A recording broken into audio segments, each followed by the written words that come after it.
Hello, everyone. I hope you're encouraged to keep reading with me in these daily devotions. We're in the book of John. We're in chapter 2, um, and there's a couple different stories in chapter 2.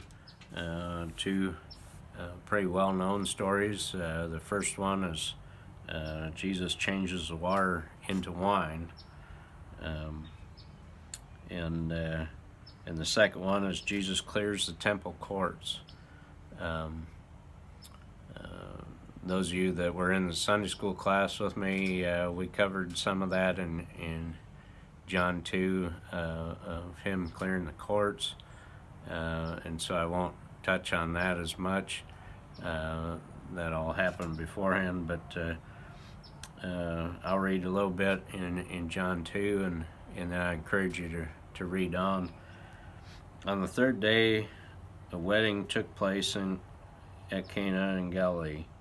Jesus' mother was there, and Jesus and his disciples had also been invited to the wedding. When the wine was gone, Jesus' mother said to him, "They have no more wine." "Woman, why do you involve me?" Jesus replied. "My hour has not yet come." His mother said to the servants, "Do whatever he tells you." Nearby stood 6 stone water jars, the kind used by the Jews for ceremonial washing, each holding from 20 to 30 gallons. Jesus said to the servants, "Fill the jars with water," so they filled them to the brim. Then he told them, "Now draw some out and take it to the master of the banquet." They did so, and the master of the banquet tasted the water that had been turned into wine. He did not realize where it had come from, though the servants who had drawn the water knew. Then he called the bridegroom aside and said, "Everyone brings out the choice wine first, and then the cheaper wine after the guests have had too much to drink. But you have saved the best till now." What Jesus did here in Cana of Galilee was the first of the signs through which he revealed his glory, and his disciples believed in him. After this, he went down to Capernaum with his mother and his brothers and his disciples. There they stayed there for a few days. Folks, Jesus had just started his ministry through this. The other story of him clearing the temple courts was a later date. It's not in chronological order, but it's a very very well known fact that he performed miracles so that people would believe that saw.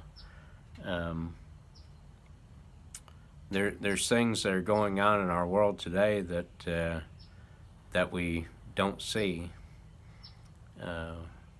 We're at home right now, and we physically cannot see this virus.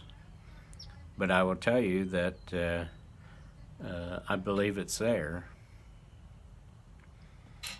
We cannot see God.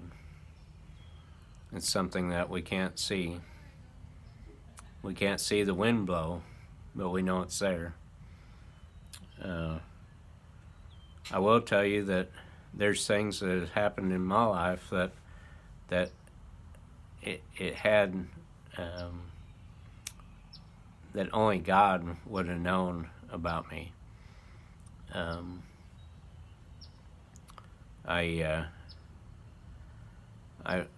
grew up in a very Christian home, and those of you who know my folks know they're good, godly people, and so I knew who God was. I went to church every Sunday, and so I had a head knowledge of who God was and what it meant to be a Christian. It wasn't until became adult that I tried doing things my own way, and I ran from God, and I made a total mess of my life. I couldn't see God, and then when things went totally wrong, and I made a mess of my life, I got offended and I got upset at God over why He let things happen to me. The reality is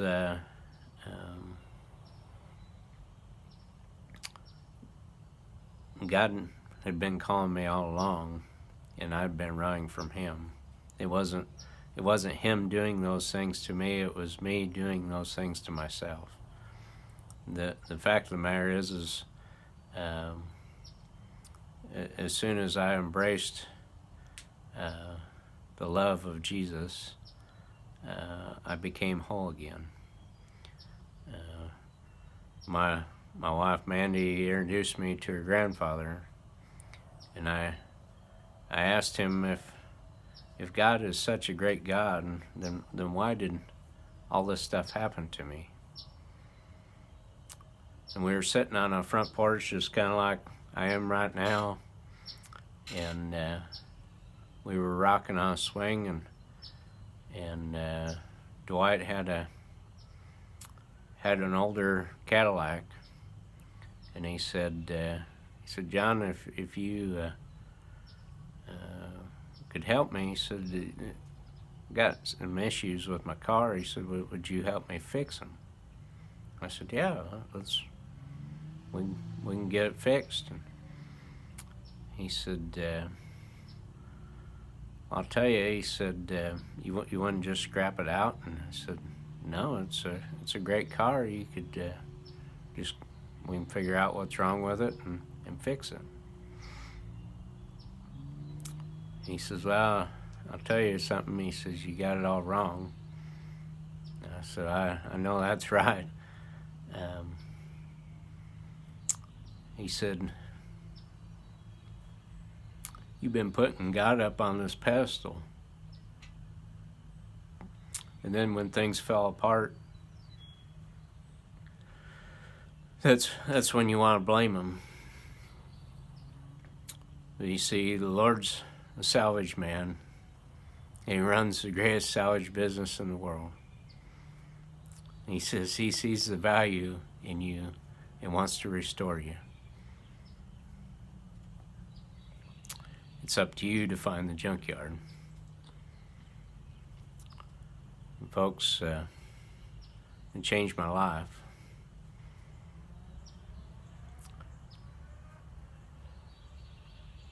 Ultimately, it wasn't Dwight that saved me. It wasn't myself that saved me. It was the Holy Spirit. And I had to quit running from God. I had to accept God. And if you're listening to this video today and you're tired of fighting and tired of doing your own thing, message me or I can get you in touch with someone. The Lord is a salvage man, and He runs the greatest salvage business in the world. And if He can save me, He can save anybody.